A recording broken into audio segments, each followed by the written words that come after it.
The game is afoot, not a word. Into your clothes and come.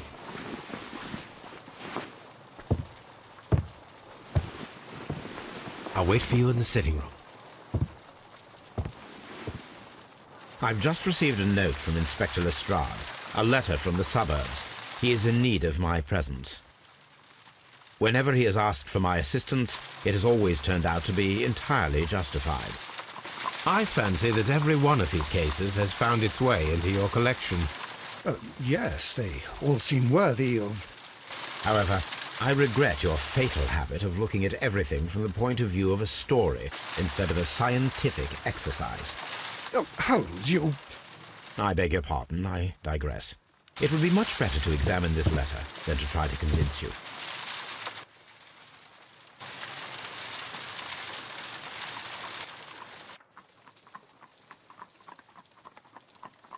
Baby, come over here. The letter is on the table, Holmes. You should take a look.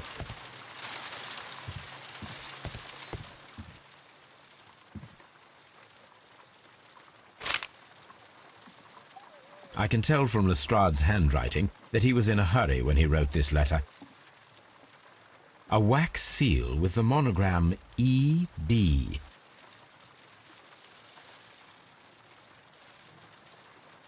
The Brackenstall family coat of arms.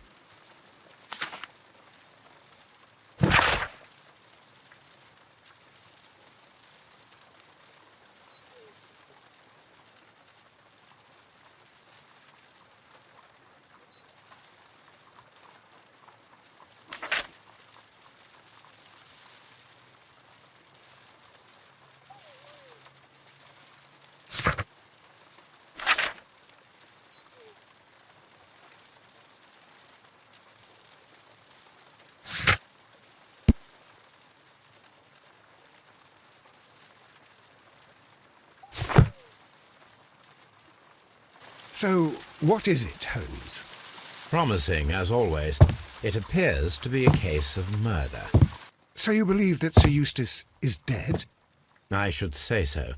Lestrade wouldn't have sent for me for less. His writing shows considerable agitation, and he is not an emotional man. These people belong to high society. The quality of the writing paper, the E.B. monogram, their coat of arms. The crime was committed before midnight. Holmes, how can you possibly tell? Well, it is all thanks to Lestrade. He wrote his letter at 3:30 in the morning. Imagine the chain of events before that. The local police had to be called in. Scotland Yard was notified. Lestrade himself had to make haste there, and finally compose the letter he sent to me. All of that makes for a fair night's work. It makes sense. Lestrade also speaks of the woman he released. That seems to indicate that she had been held somewhere during the crime. Much time has been wasted. Let us find a cab and go to Abbey Grange immediately. I live in hope of an interesting morning.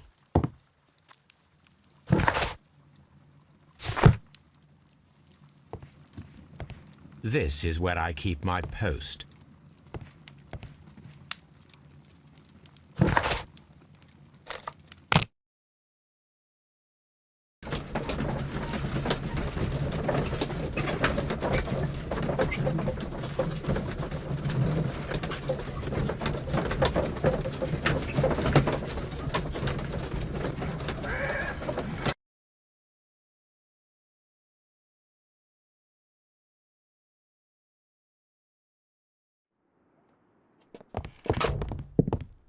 Ah, Mr. Holmes and Dr. Watson, here you are. I'm very glad that you have come, but perhaps I should not have troubled you after all. And why is that? Lady Brackenstall has come to her senses, and she has given so clear an account of the affair that there is not much left for us to do. You remember that Lewisham gang of burglars? What, the three Randalls? Exactly. The father and two sons. It's their work. They stole a silver service, which is of great value. Sir Eustace Brackenstall is dead, then? Yes. His head was knocked in with his own poker. A violent act of aggression. Yes, the poor lady. She has had a most dreadful experience. She was assaulted and tied to a chair. But I think that you would best see her and hear her account of the facts. She's in the morning room with her maid, Teresa Wright. Where is the body of the deceased? In the dining room. We haven't touched anything. All right, I'm going to examine it. Very good, Watson.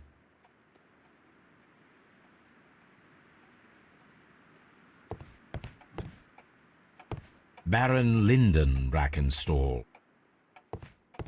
Lord Ramsay Brackenstall. Lord Brigham Brackenstall.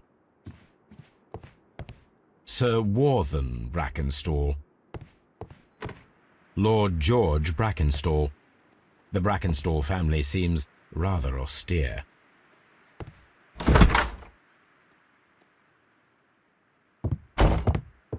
Ladies, allow me to introduce myself. My name is Sherlock Holmes. I'm assisting Inspector Lestrade in this investigation. Mr. Holmes, I am the wife of Sir Eustace Brackenstall. We were married only a year ago. I am sorry for your loss. Please accept my deepest condolences. I suppose that it is no use my attempting to conceal that our marriage has not been a happy one. I fear that all would tell you that, even if I were to attempt to deny it.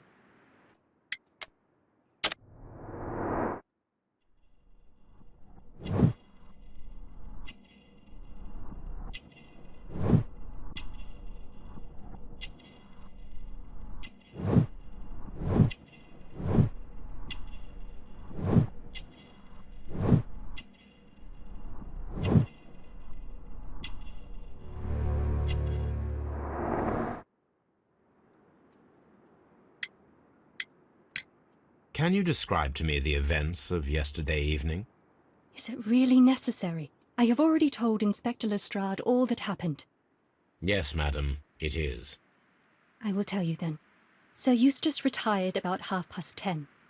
I sat in this room until after 11, absorbed in a book. Before I went upstairs, I entered the dining room to fetch a candle and...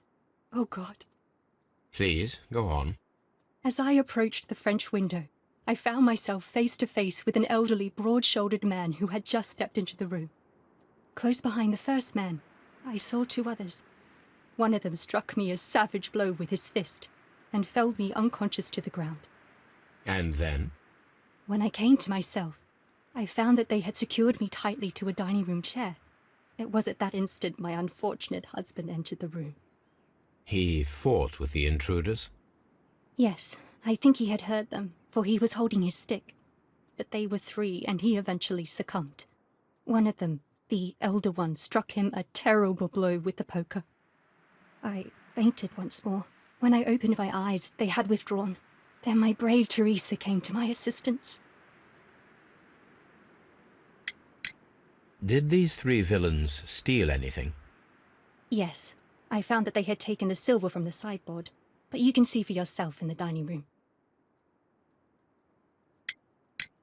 You mentioned that your marriage was not a happy one. Was there anything specific that was troubling you? He was not a nice man when he was drunk, and he suffered from dark moods, but nothing else.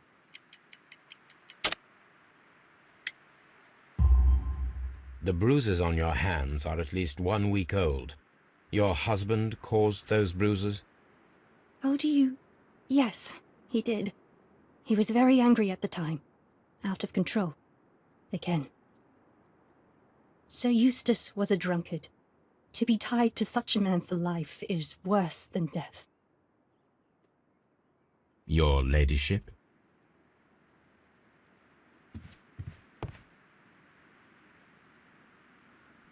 Teresa, I would like to hear your testimony. Certainly, sir.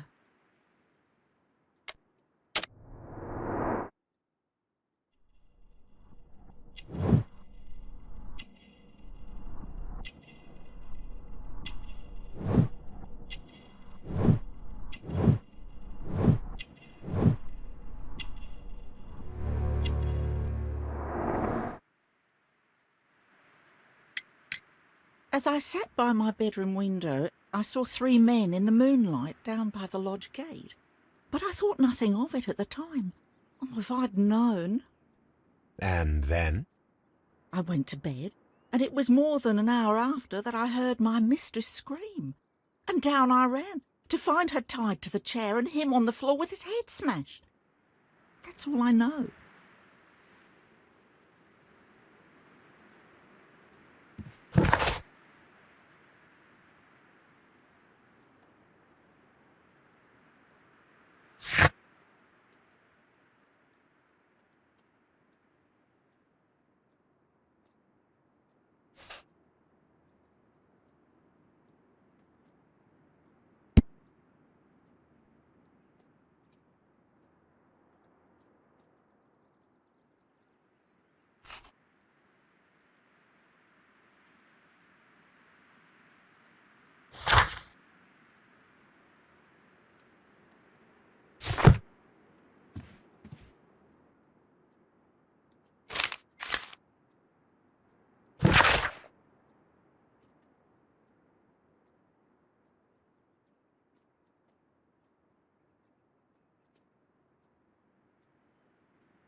The description of the Randall gang provided by Lady Brackenstall is identical to the one in the Times article.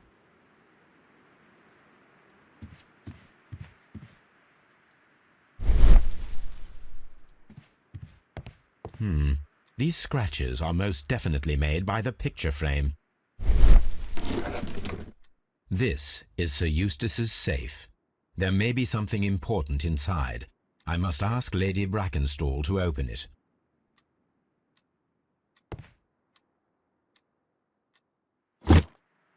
This photograph of Lady Brackenstall and her maid Teresa was taken at a port, but which one?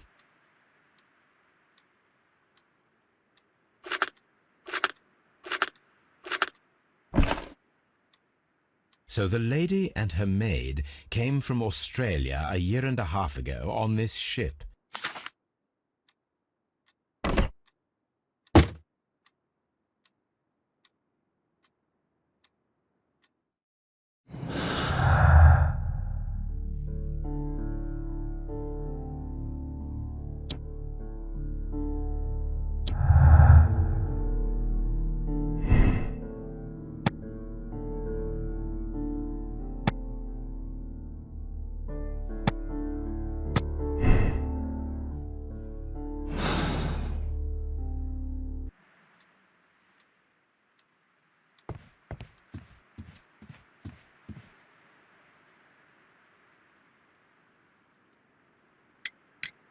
Lady Brackenstall, could you open this wall safe? No, it is my husband's safe. I do not know the combination. We have to open it. Your ladyship? Let us try to open this safe. This safe can be cracked. I only have to pay attention. The dial will vibrate when it is set to the correct number.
It is common practice to keep one's valuables in a safe behind a painting. It should not really pose a challenge for a criminal. Antique coins, possibly of value, but they're scattered without care.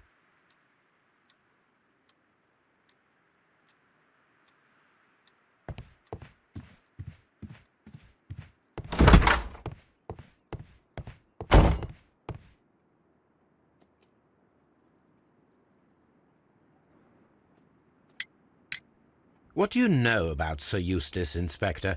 What was his reputation? A charming man when sober, but an absolute demon when he was drunk. In such moments he was apparently capable of anything. Why, once he splashed fuel on Lady Brackenstall's dog and set it alight. Another day he threw a decanter of wine at Miss Wright's head. The alcohol seemed to madden him. To the point that we were forced to intervene several times to avoid a scandal.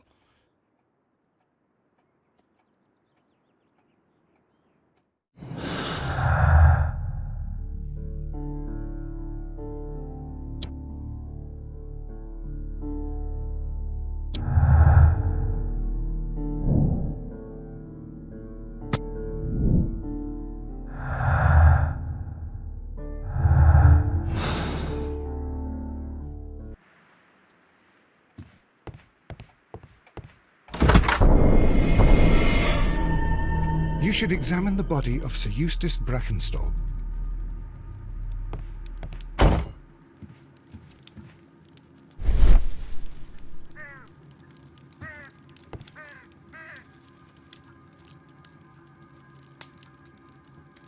It appears that the bell rope was cut by someone taller than me. A fur trader's cabin.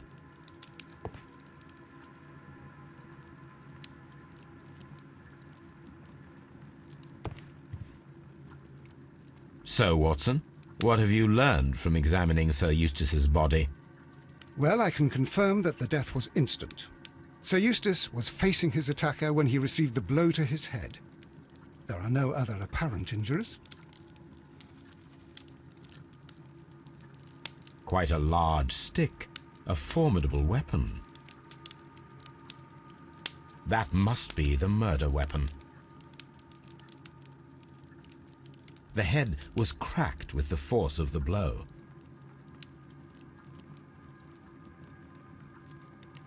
Barefoot, he had therefore been in bed and did not have time to fully dress.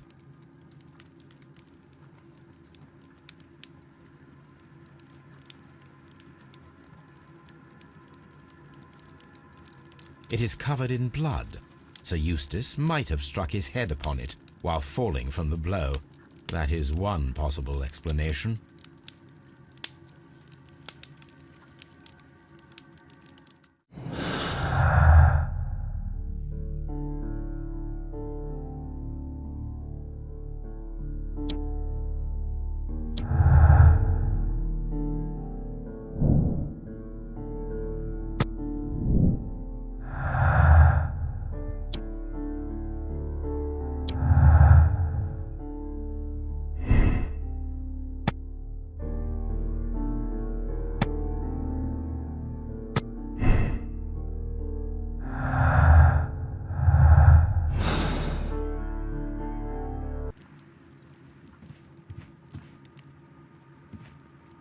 A fur trader's cabin. A deer hunt. This door leads to the upstairs bedrooms. Apparently the criminals did not venture there. A hunting scene.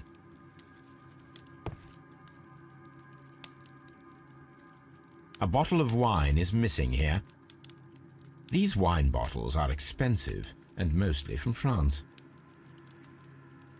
An empty silverware box. It appears that the intruders have stolen the contents. This candlestick is valuable. It is interesting that it was not also stolen. The criminals did not thoroughly ransack the house. They only took a little silverware.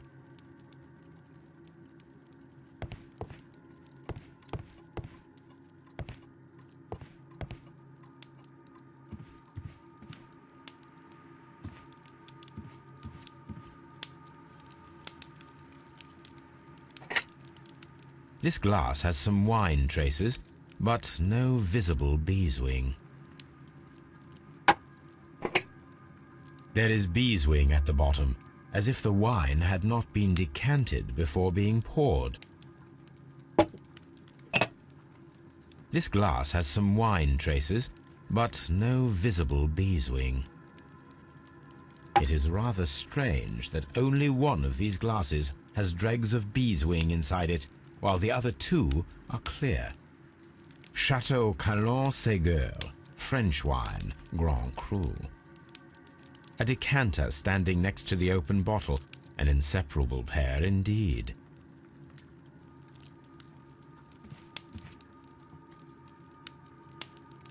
Sailor's knots. That's interesting. This rope was handled by the murderers. We need a scent hound to follow their trail. I will take it with me.